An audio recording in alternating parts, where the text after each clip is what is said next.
A busca para alcançar as estrelas é um dos empreendimentos mais complexos, perigosos e empolgantes da humanidade. Mas a cada lançamento bem-sucedido, houve inúmeros erros e equívocos, e alguns deles foram fatais. No vídeo de hoje, vamos analisar alguns dos piores desastres em nossa tentativa de alcançar a fronteira final. Vamos começar com o desastre da Soyuz 11, cuja tripulação foi a única a morrer no espaço. No início da década de 1970, a União Soviética estava desesperada por um grande triunfo espacial, embora eles tivessem tido muito sucesso no início da corrida espacial. Como enviar o primeiro satélite e o primeiro homem ao espaço, os americanos haviam pousado na Lua. Os soviéticos precisavam de algo para competir com essa conquista. A resposta deles foi a Salyut 1, a primeira estação espacial. Após o sucesso do lançamento da estação espacial, o próximo passo era provar que enviar homens e materiais ao espaço seria viável. Voos bem-sucedidos como o Soyuz 9 enviaram homens ao espaço por períodos prolongados e o Soyuz 10 mostrou isso. O acoplamento suave com a estação era possível. Apesar da falha no embarque e do aborto da missão, novas tentativas continuaram. A próxima missão para a estação espacial seria a Soyuz 11, e ela foi lançada em 6 de junho de 1971.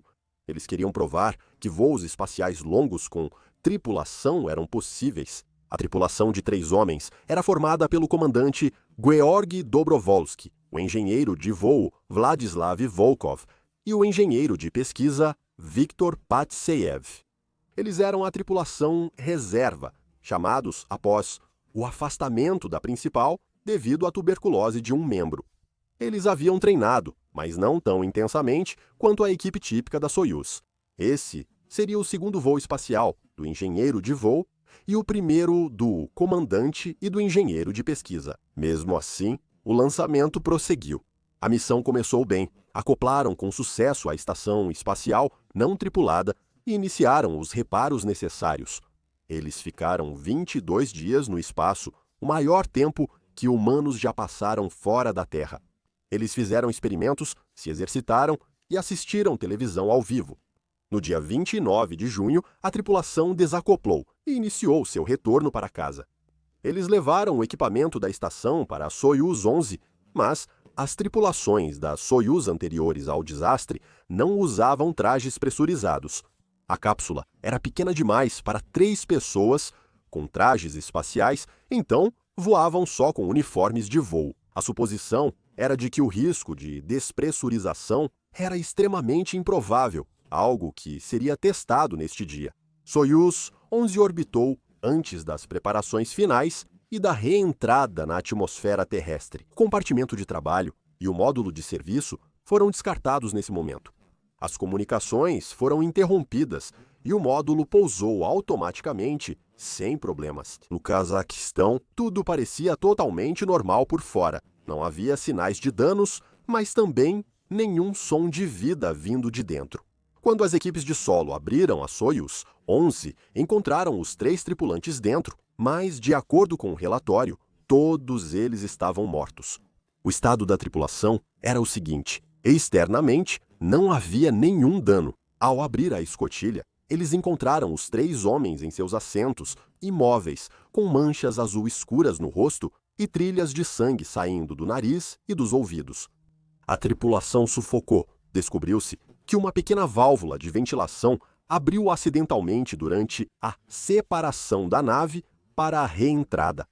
Geralmente, parafusos explosivos são acionados em sequência para separar suavemente os módulos, mas durante o retorno da Soyuz 11, todos os parafusos dispararam ao mesmo tempo. O solavanco repentino abriu uma pequena válvula de ventilação que só deveria ser aberta muito depois, quando a cápsula já estivesse na atmosfera da Terra. Ela se abriu a cerca de 168 quilômetros acima da Terra. O buraco era pequeno, mas causou uma rápida perda de pressão do ar à medida que a pressão caía. Em segundos, a tripulação teria desmaiado. Sem oxigênio, o ar nos pulmões se expandiu e saiu rápido, enquanto o oxigênio no sangue caiu muito. A tripulação sofreu o que é chamado de ebulição do sangue. Isso ocorre quando a pressão cai quase a zero, fazendo o sangue ferver e rompendo os capilares.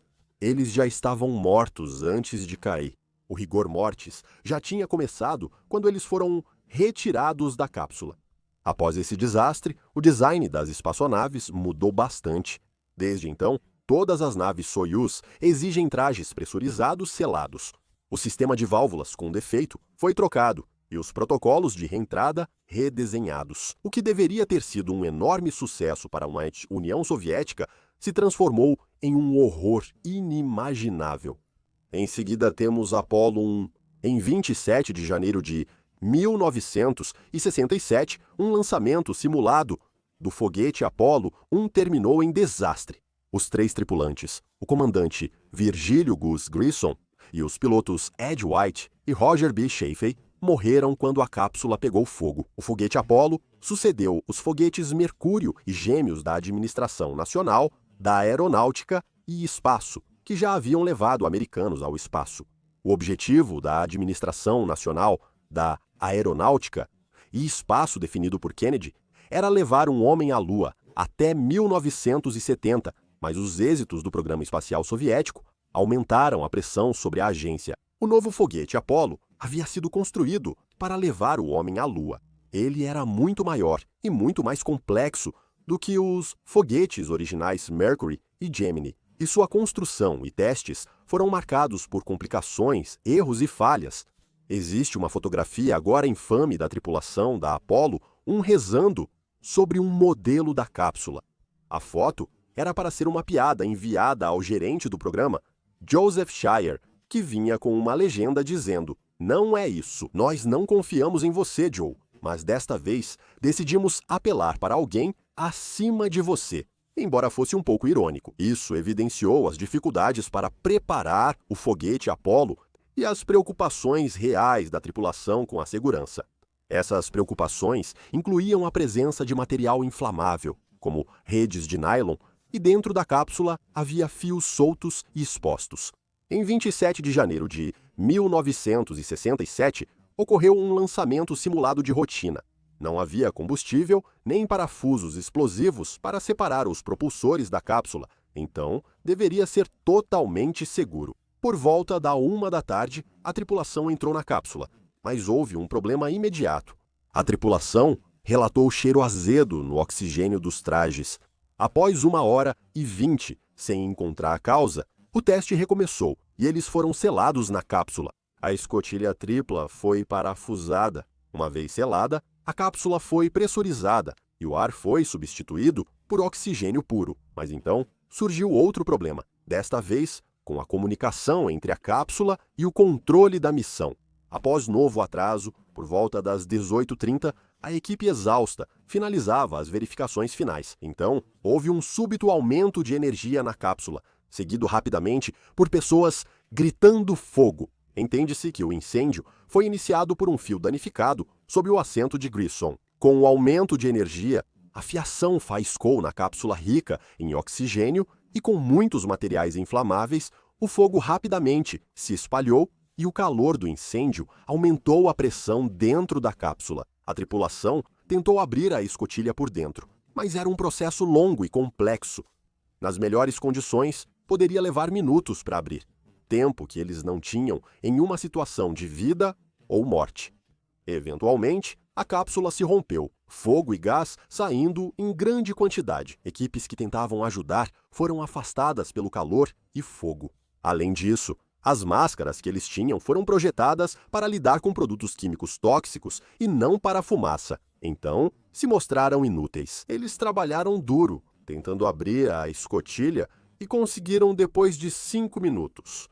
Quando finalmente conseguiram entrar, encontraram apenas os corpos sem vida dos 3 membros da tripulação. A remoção dos corpos foi ainda mais difícil devido às condições da cápsula, principalmente pelos fios de nylon derretido que agiam como uma cola, fixando os corpos no interior. Os corpos foram removidos e as autópsias mostraram que a tripulação morreu por inalação de fumaça. A partir desse desastre, mudanças foram feitas e a Administração Nacional da Aeronáutica e Espaço prometeu não deixar que suas mortes fossem em vão. Em julho de 1969, a Apollo 11 foi à Lua.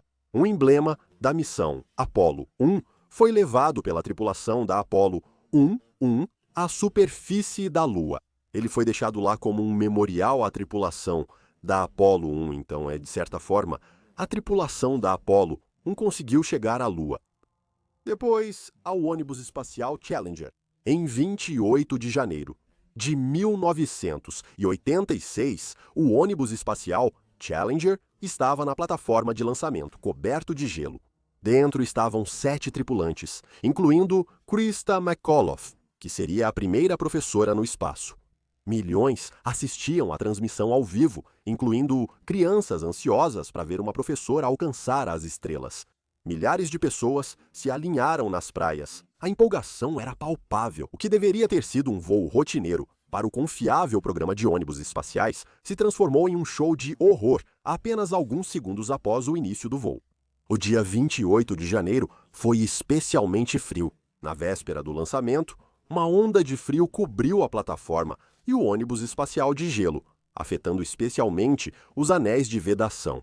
Os propulsores sólidos do Challenger tinham segmentos selados por anéis de vedação de borracha flexível. O fabricante alertou repetidas vezes que os anéis de vedação falhariam no frio, ficando rígidos demais para vedar corretamente. Os engenheiros que construíram os propulsores sabiam das previsões ruins e pediram à Administração Nacional da Aeronáutica e Espaço para adiar o lançamento, mas os gerentes, pressionados pelo cronograma, ignoraram os avisos e decidiram prosseguir. Às 11h38 da manhã, o Challenger decolou. Nos primeiros segundos, tudo parecia perfeito, mas as câmeras a bordo capturaram algo horrível. Uma pequena nuvem de fumaça preta estava saindo do propulsor direito. Isso ocorreu devido à falha dos anéis de vedação. Como previsto, um jato de fogo queimava pela lateral do propulsor e atingia o tanque externo de combustível. O ônibus espacial conseguiu subir ao céu por 73 segundos e, durante todo esse tempo, chamas queimavam os propulsores de combustível até que finalmente incendiaram o tanque externo. O tanque quebrou, destruindo o Challenger no ar. A cabine da tripulação se separou inteira e subiu antes de cair de volta à Terra. O mais assustador é que a tripulação sobreviveu à explosão, ou pelo menos alguns deles sobreviveram. 3 suprimentos de ar de emergência foram ativados, a cabine da tripulação ficou pressurizada e eles poderiam ter permanecido conscientes por algum tempo. A tripulação tentou retomar o controle do ônibus espacial, mas, por mais de 2 minutos, a cabine despencou a mais de 320 km/h. A velocidade, a perda de pressão e a falta de oxigênio provavelmente deixaram a maioria inconsciente. Acredita-se que a tripulação morreu instantaneamente quando a cabine atingiu o oceano. O desastre do Challenger desfez o mito da segurança do programa de ônibus espaciais. Os voos dos ônibus espaciais ficaram suspensos por quase 3 anos. Uma comissão presidencial que investigou o desastre revelou pressão, negligência e avisos ignorados.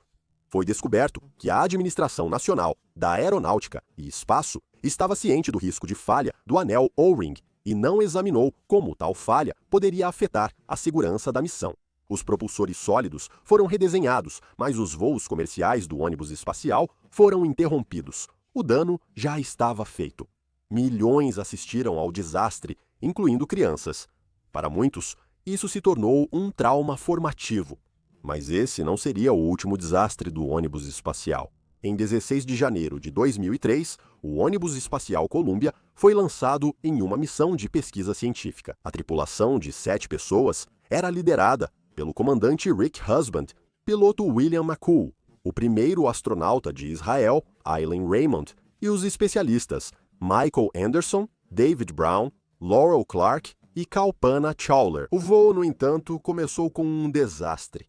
Com 81 segundos de lançamento, um pedaço de espuma isolante de 17 libras se soltou do tanque externo de combustível. A cerca de 600 milhas por hora, atingiu a borda de ataque da asa esquerda do Columbia. Essa parte da asa é coberta por painéis de carbono-carbono reforçado que protegem contra o calor. Eles são frágeis e o impacto dos detritos não foi percebido pela missão nem pelo controle em terra. No segundo dia da missão, uma inspeção das filmagens do voo revelou o impacto dos detritos.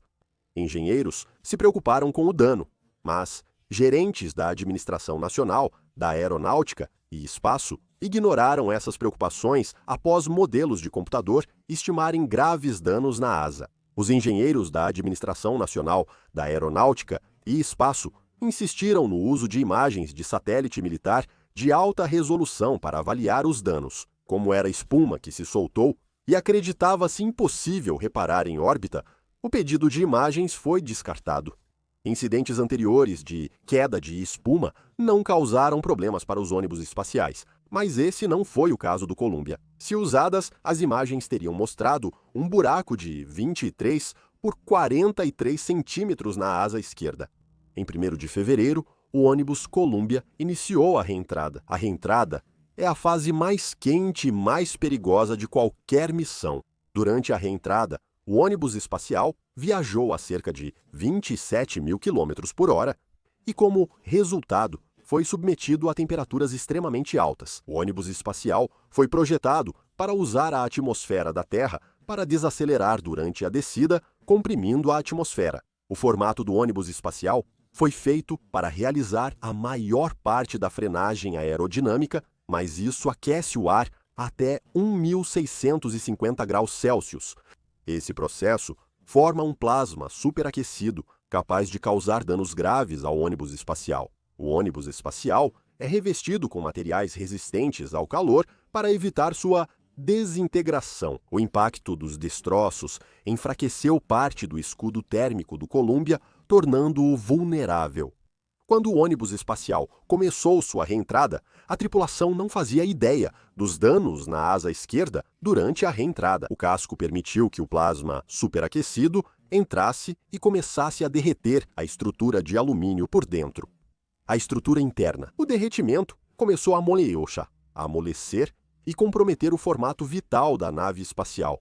E as asas começaram a se deteriorar, fazendo com que o ônibus espacial girasse e rodopiasse. Tentativas foram feitas para corrigir isso, mas o ônibus espacial já não era mais aerodinamicamente estável. Lá dentro, a tripulação teria sido violentamente lançada de um lado para o outro, já que muitos deles não estavam presos. A cabine despressurizou-se muito rápido, então a falta de oxigênio provavelmente causou perda imediata de consciência. Isso teria sido uma pequena misericórdia pelo que viria depois. A uma altitude de cerca de 20 mil pés, enquanto viajava à velocidade de Mach 18, a asa esquerda se despedaçou. Isso fez o ônibus espacial perder o controle, abrir um buraco na fuselagem e destruir a asa direita. A tripulação dentro foi morta quando o voo do ônibus espacial se desintegrou e forças G letais agiram sobre seus corpos inconscientes. Os destroços foram achados principalmente no leste do Texas, com algumas peças na Louisiana.